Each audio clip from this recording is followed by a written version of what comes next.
नरेंद्र मोदी जिंदाबाद, नरेंद्र मोदी जिंदाबाद, मोदी जी स्वागतम, मोदी जी स्वागतम, যার জন্য প্রায় সকাল থেকে ব্রিগেড পুলিশ স্বাগতম, নরেন্দ্র মোদি স্বাগতম, প্রধানমন্ত্রী আমাদের প্রধানমন্ত্রী আমাদের নয়নের মণি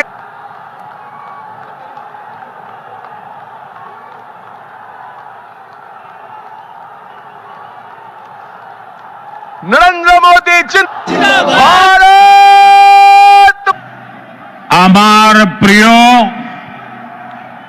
পশ্চিমবঙ্গবাসী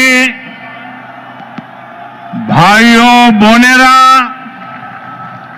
আমার অন্তরের অন্তঃস্থল থেকে সুশ্রদ্ধ প্রणाम। बंगाल की ऐतिहासिक धरती, ये ब्रिगेड परेड ग्राउंड का ऐतिहासिक मैदान और बांग्ला मानुष का ये ऐतिहासिक जनसैलाब, जहां जहां मेरी नजर पहुंच रही है, लोग ही लोग नजर आ रहे हैं। ये अद्भुत दृश्य है। ये आपका उत्साह, ये आपका जोश, बंगाल क्या सोच रहा है, बंगाल के मन में क्या चल रहा है, अगर किसी को देखना है तो जरा ये तस्वीर देख ले।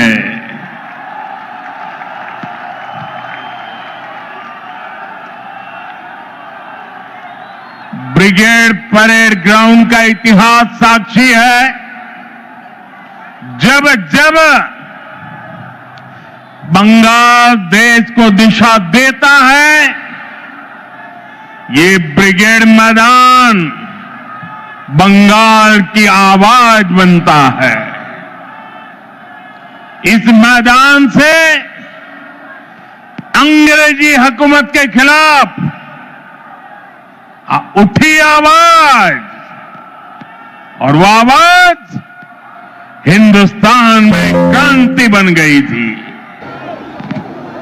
और उसका नतीजा क्या हुआ?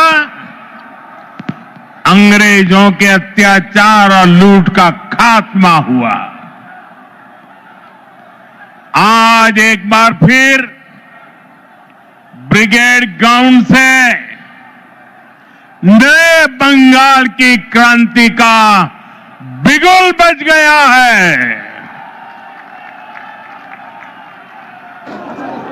बंगाल में बदलाव अब दीवारों पर भी लुक चुका है और बंगाल के लोगों के दिलों में भी छप चुका है।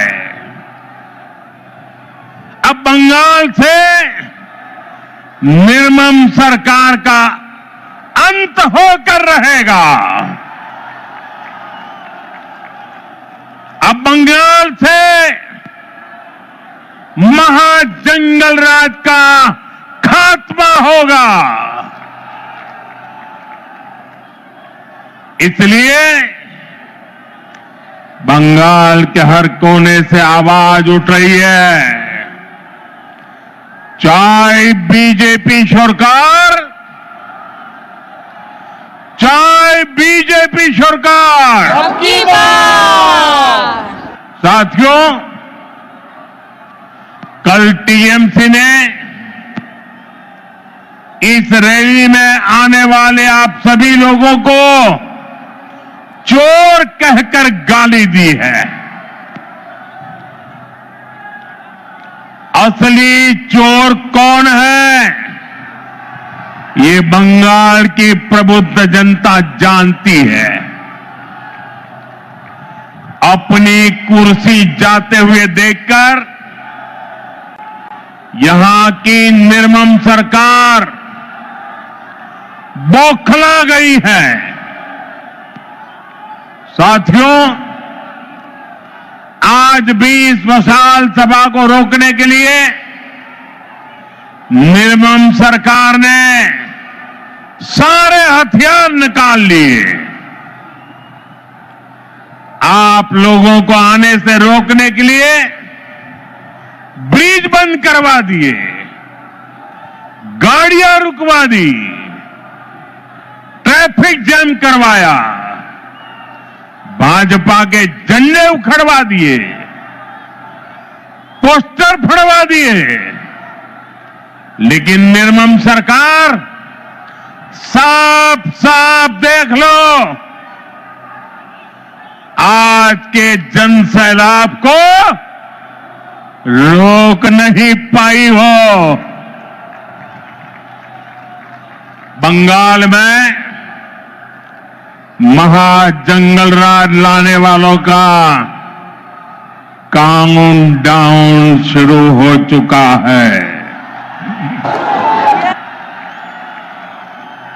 वो दिन दूर नहीं जब बंगाल में फिर से कानून का राज होगा। जो कानून तोड़ेगा, जो अत्याचार करेगा, टीएमसी के किसी अत्याचारी को छोड़ा नहीं जाएगा। चुन चुन के हिसाब लिया जाएगा।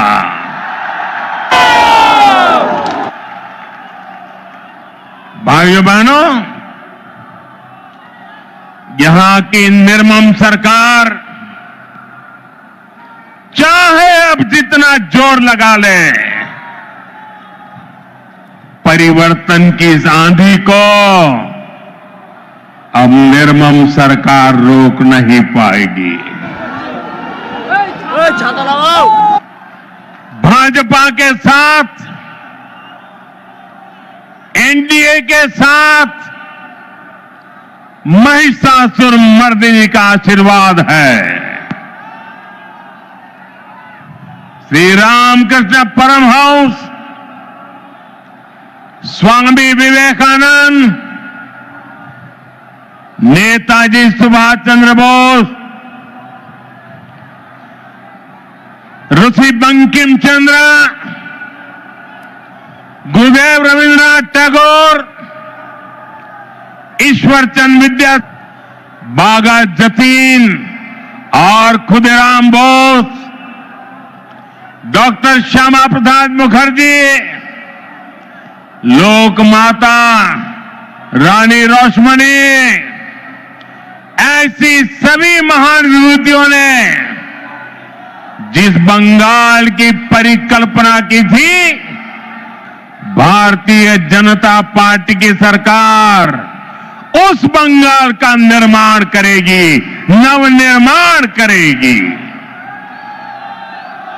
साथियों, बंगाल का विकास नेक नियत से होगा,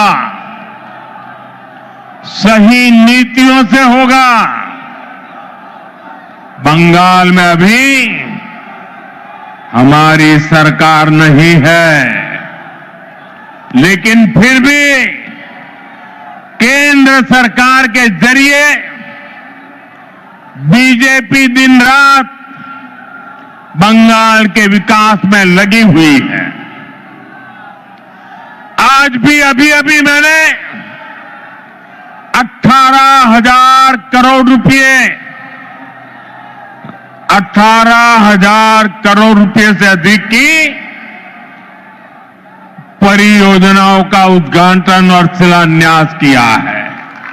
अभी 18,000 करोड़ कितना 18,000 करोड़ कितना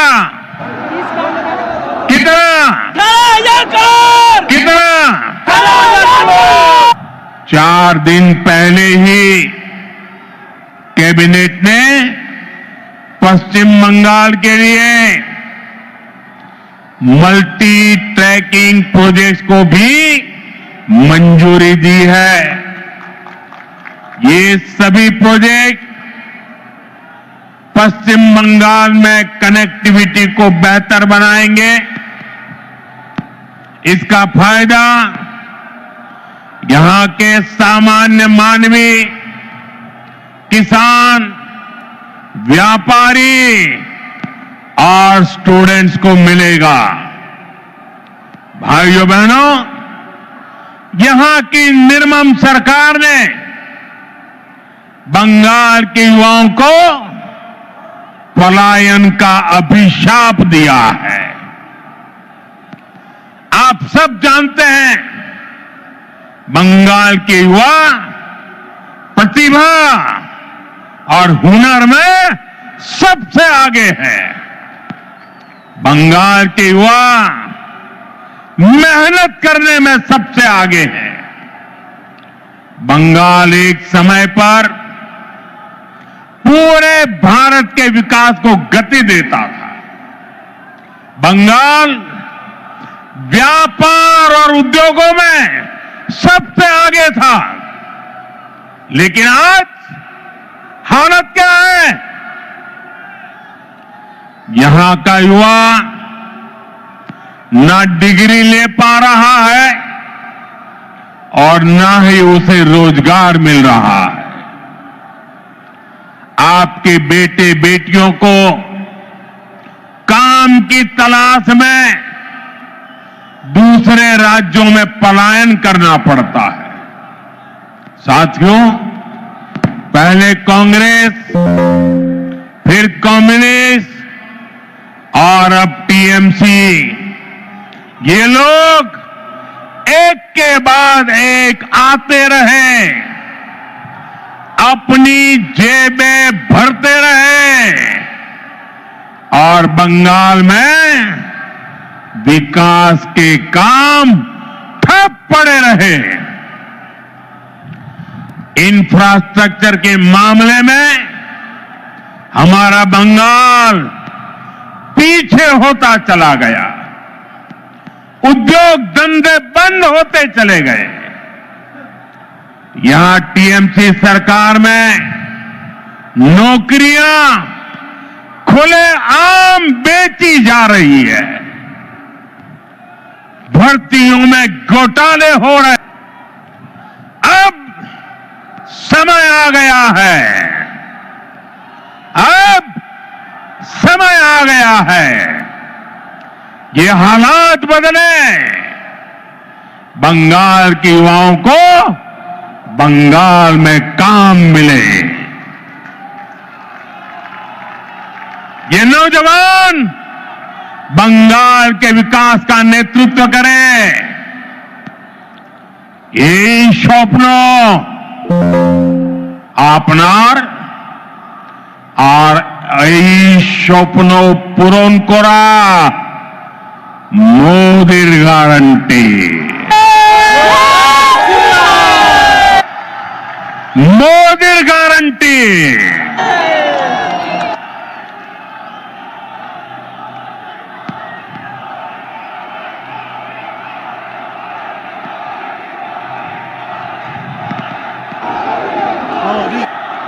टीएमसी सरकार का एक ही एजेंडा है। ये टीएमसी वाले न खुद काम करेंगे न करने देंगे। जब तक इनको अपना कट मनी नहीं मिल जाता, ये किसी भी योजना को गांव गरीब तक नहीं पहुंचने देते। इसलिए टीएमसी सरकार केंद्र की योजनाओं को रोक कर रखती है। आप देखिए, हम कारीगरों और कामगारों को आगे बढ़ाने के लिए पीएम विश्वकर्मा योजना चला रहे हैं। हमारे कुम्हार, लोहार, बढ़ई, ऐसे हुनरमंद लोगों को इसका लाभ मिल रहा है। लेकिन निर्मम सरकार ने बंगाल में योजना पर ब्रेक लगा रखी है। मुझे बताइए भाइयों, मेरे इन विश्वकर्मा भाइयों को भारत सरकार के पैसे पहुंचने चाहिए कि नहीं पहुंचने चाहिए? पहुंचने चाहिए ना? उनको मदद मिलनी चाहिए कि नहीं मिलनी चाहिए? मिलनी चाहिए। उनका भविष्य उज्जवल होना चाहिए कि नहीं होना चाहिए? केंद्र सरकार पैसे दे रही है, बंगाल को कुछ नहीं करना है, लेकिन उसके बावजूद भी ये विश्वकर्मा समाज के मेरे छोटे छोटे भाई बहनों को उसे वंचित रखा जाता है। साथियों, देशवासियों को मुफ्त बिजली देने के लिए हमने पीएम सूर्यघर मुफ्त बिजली योजना शुरू की है। केंद्र की भाजपा सरकार इसके लिए हर लाभार्थी को 75 से 80 हजार रुपया देती है। आपको, बंगाल के मेरे भाई बहनों को, हर परिवार को मोदी सरकार 75 से 80 हजार रुपया देती है। जो लाभार्थी पीएम सूर्यघर मुफ्त बिजली योजना से जुड़ता है, उसके घर का बिजली बिल 0 हो जाता है। लेकिन बंगाल सरकार इसे भी लागू नहीं होने दे रही। आप मुझे बताइए, आपका बिजली बिल 0 होना चाहिए कि नहीं? बिजली बिल 0 करने के लिए मोदी की मदद मिलनी चाहिए कि नहीं मिलनी चाहिए? मिलनी चाहिए। जो इसे रोकते हैं वो आपके दुश्मन है कि नहीं है? बंगाल के दुश्मन है कि नहीं है? हर परिवार के दुश्मन है कि नहीं है? साथियों, बंगाल के विकास में चाय बागानों और उनमें काम करने वाले श्रमिकों की बड़ी भूमिका है। लेकिन चाय बागानों के श्रमिकों को पीएम चाय श्रमिक प्रोत्साहन योजना का लाभ नहीं मिल रहा है। मुझे बताइए, चाय बागान के मेरे श्रमिकों को ये लाभ मिलना चाहिए कि नहीं मिलना चाहिए? उनको मदद मिलनी चाहिए कि नहीं मिलनी चाहिए? चाहिए। केंद्र सरकार की योजना में बंगाल सरकार रोड़े अटका रही है। साथियों, आप सबने देश भर में पीएम आवास योजना की सफलता के बारे में सुना है। दुनिया के लोग भी जब सुनते हैं ना, अचरज करते हैं। जो लोग बंगाल से बाहर रह रहे हैं,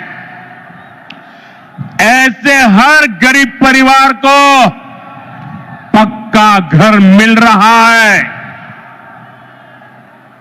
लेकिन यहां क्या हुआ? जल पहुंच सकता है तो बंगाल में क्यों नहीं? भाइयों बहनों, केवल बिजली, पानी, सड़क और घर इसकी बात नहीं है। ये टीएमसी सरकार अपनी स्वार्थी राजनीति की वजह से आयुष्मान योजना को लागू नहीं कर रही है। देश के करोड़ों लोग इस योजना के तहत 5 लाख रुपए तक के मुफ्त इलाज का लाभ उठा रहे हैं। मुझे बताइए, गरीबों को बीमारी में 5 लाख रुपए तक की मदद पहुंचनी चाहिए कि नहीं पहुंचनी चाहिए? मोदी दे रहा है, मिलनी चाहिए कि नहीं मिलनी चाहिए? ये टीएमसी सरकार बीमार लोगों की भी दुश्मन है कि नहीं है? अत्याचारी है कि नहीं है? लेकिन बंगाल के गरीब परिवारों को 5 लाख रुपया वाली आयुष्मान योजना से भी, उस अधिकार से भी वंचित रखा गया है, बन गया है। टीएमसी के कट, कमीशन और करप्शन के कारण गंदी राजनीति के लिए किसानों की जिंदगी से, गरीबों और मध्यम वर्ग की जिंदगी से, माताओं बहनों की सुरक्षा से खिलवाड़ किया जा रहा है। इसलिए टीएमसी जाएगी तो हर गरीब को पक्का घर मिलेगा। गरीब को पक्का घर मिलना चाहिए कि नहीं मिलना चाहिए? तो हर गरीब को मुफ्त इलाज मिलेगा। टीएमसी जाएगी तो कारीगरों को नए अवसर मिलेंगे। टीएमसी जाएगी तभी बंगाल में सुशासन आएगा। साथियों, लेफ्ट की सरकार में अपहरण, हत्या, बलात्कार का वह दौर कोई नहीं भूल सकता। इसलिए बंगाल के आप लोग लेफ्ट को हटाकर बड़ी आशा के साथ, साथियों, यहां निर्मम सरकार खुलेआम बलात्कारियों को संरक्षण देती है। अपराधियों को बचाने की पूरी कोशिश की जाती है। आप मुझे बताइए, अपराधियों को बचाया जाता कि नहीं बचाया जाता? बलात्कारियों को बचाया जाता कि नहीं बचाया जाता? संदेश खाने की वो तस्वीरें और टीएमसी का रवैया, आरजी कर अस्पताल की उस बेटी के, और अपराधी जेल में होंगे। और ये मोदी की गारंटी है।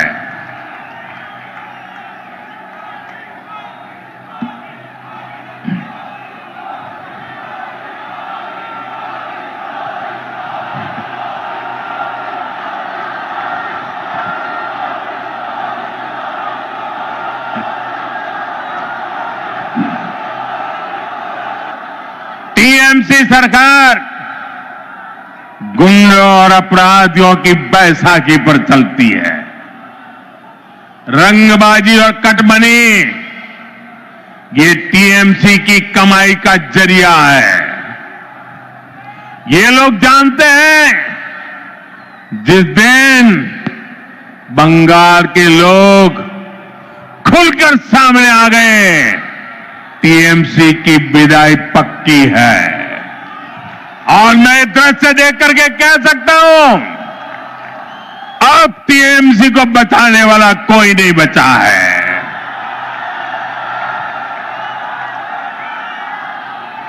इसलिए ये बंगाल के आप लोगों को डरा धमका कर रखना चाहते हैं। ही मां रो रही है, माटी को लूटा जा रहा है, और बंगाली मानुष बंगाल छोड़ने पर मजबूर हो रहा है। घुसपैठियों की वजह से आज बंगाल की रोटी, बेटी, माटी, उस पर सबसे बड़ा खतरा आ गया है। ये लोग बंगाल के लोगों का रोजगार छीन रहे हैं। हमारी बहन बेटियों की सुरक्षा खतरे में पड़ गई है। और बंगाल के लोगों की जमीनों पर, बंगाल की माटी पर इन घुसपैठियों का कब्जा दिलवाया जा रहा है। तुष्टीकरण का ऐसा खुला खेल जब शरणार्थी हिंदुओं को नागरिकता देने की बात होती है तो पूरी टीएमसी उसका विरोध करती है। वो हिंदू जिन्होंने कभी विभाजन का समर्थन नहीं किया था, जिन्होंने हमेशा अविभाजित बंगाल को, भारत को अपनी मातृभूमि माना, टीएमसी वाले उन्हें नागरिकता देने का विरोध करते हैं।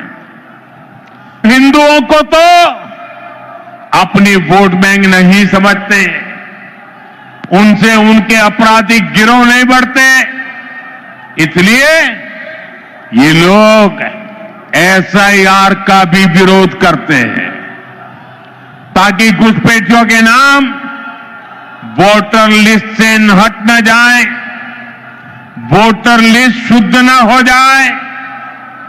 अरे ये तो ऐसे लोग हैं जिनकी मृत्यु हो चुकी है, उनके भी नाम निकालने के लिए तैयार नहीं है। भाइयों बहनों, डेमोग्राफी के इस खतरनाक बदलाव ने आज बंगाल को असुरक्षित बना दिया है। सर, आप लोगों को खत्म कर देंगे।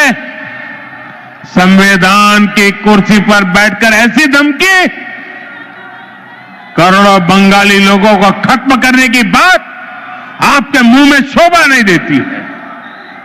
मैं पूछना चाहता हूं, वो कौन लोग हैं जो टीएमसी सरकार के इशारों पर करोड़ों लोगों को खत्म कर देंगे? साथियों, धमकाने डराने की इस राजनीति को टीएमसी ने इसे अपना हथियार बना लिया। चुनाव में वोटरों को धमकी, सरकार की नीतियों के आलोचकों को धमकी, मीडिया को धमकी, विपक्ष को धमकी। ये बंगाल में खौफ का कैसा माहौल बनाकर रखना चाहते हैं, ये पूरे देश को जानना चाहिए। ये लोग कहते हैं तृणमूल को जिसका वोट नहीं, टीएमसी को जिसका वोट नहीं, तो वो बंगाली नहीं। टीएमसी सरकार के जाने का काउंटडाउन शुरू हो चुका है। यहां बंगाल में बीजेपी सरकार बनने के बाद एक तरफ हम सबका साथ सबका विकास ये मंत्र लेकर चलेंगे और दूसरी तरफ सबका हिसाब लिया जाएगा। आप देखिए, अभी कुछ दिन पहले हमारे देश की उन्हें खुद बड़े दुखी मन से खेद व्यक्त करना पड़ा। भारत के राष्ट्रपति को अपनी तकलीफ बतानी पड़ी। टीएमसी वालों को ये याद रखना पड़ेगा, उन्होंने केवल द्रौपदी मुर्मू जी का अपमान नहीं किया है, उन्होंने करोड़ों आदिवासियों का अपमान किया है, उन्होंने करोड़ों महिलाओं के सम्मान को ठेस पहुंचाई है, उन्होंने देश के सर्वोच्च पद की गरिमा को ठेस पहुंचाई है, इन्होंने भारत के संविधान का अपमान किया है, इन्होंने बाबा साहब आंबेडकर का अपमान किया है। और इसका जवाब बंगाल के लोगों से टीएमसी को मिलने वाला है, निर्मम सरकार को मिलने वाला है। भारतीय वायुसेना ने बालाकोट में आतंकवादी ठिकानों पर निर्णायक कार्रवाई की, तब टीएमसी ने देश की वायुसेना से कार्रवाई का सबूत मांगा। साथियों, यहां राज्य सरकार पुलिस को स्वतंत्र रूप से जांच करने नहीं देती। जब राष्ट्रीय एजेंसियां टीएमसी सरकार के भ्रष्टाचार या गंभीर अपराधों की जांच करना चाहती हैं तो उन्हें भी रोकने की कोशिश होती है। अब जरा सोचिए, न्याय के लिए लोग आखिर कहां जाएंगे? साथियों, तृणमूल वाले यही अराजकता दिल्ली तक फैलाने की कोशिश करते हैं। आपने संसद में भी देखा है, सदन के भीतर कैसे कागज फाड़े जाते हैं, कैसे बहस को रोका जाता है, कैसे सदन की कार्यवाही को बाधित किया जाता है। देश टीएमसी की शर्मनाक हरकतें देखकर हैरान होता है। साथियों, बंगाल के प्रबुद्ध लोग अब इस अराजकतावादी सरकार के खिलाफ संकल्प ले चुके हैं। इस अराजक सरकार को उखाड़ फेंकने का काम इसी धरती के लोग करने वाले हैं। साथियों, आज यहां जो जनसैलाब उमड़ा है, लेकर सुंदरबन के द्वीपों तक, उत्तर बंगाल के चाय बागानों से लेकर कोलकाता की गलियों तक, आज हर जगह पर एक ही चर्चा है, बदलाव चाहिए और ये बदलाव अब होकर रहेगा। साथियों, बंगाल की आत्मा कभी हार मानने वाली नहीं है। कहा था, विपदे मोरे रखा करो, ये नोहे मोर प्रार्थना विपदे आमी ना जाए जेनो कोरी भय। आज भी वही समय है। कुछ लोग आपको डराने की कोशिश करेंगे। जब जनता ठान लेती है तो कोई भी ताकत उसे रोक नहीं सकती। और बंगाल की जनता ने जब भी ठाना है, इतिहास बदल कर दिखाया है। आज मुझे इस ऐतिहासिक ब्रिगेड मैदान में वही आत्मविश्वास मेरी आंखों के सामने दिखाई दे रहा है। याद रखिए, इस बार चुनाव सिर्फ सरकार बदलने का नहीं है। इस बार चुनाव बंगाल की आत्मा को बचाने का चुनाव है। इस बार चुनाव व्यवस्था बदलने का है। बहुत बहुत शुभकामनाएं देता हूं। मेरे साथ बोलिए, मेरे साथ पूरी ताकत से बोलिए, पाल्टानो दोरकर, बीजेपी सरकार, पाल्टानो दोरकर, बीजेपी सरकार, पाल्टानो दोरकर, बीजेपी सरकार, पाल्टानो दोरकर। बीजेपी सरकार। पश्चिम बंगाल भारत माता की, जय भारत माता की, जय वंदे मातरम, वंदे मातरम, वंदे।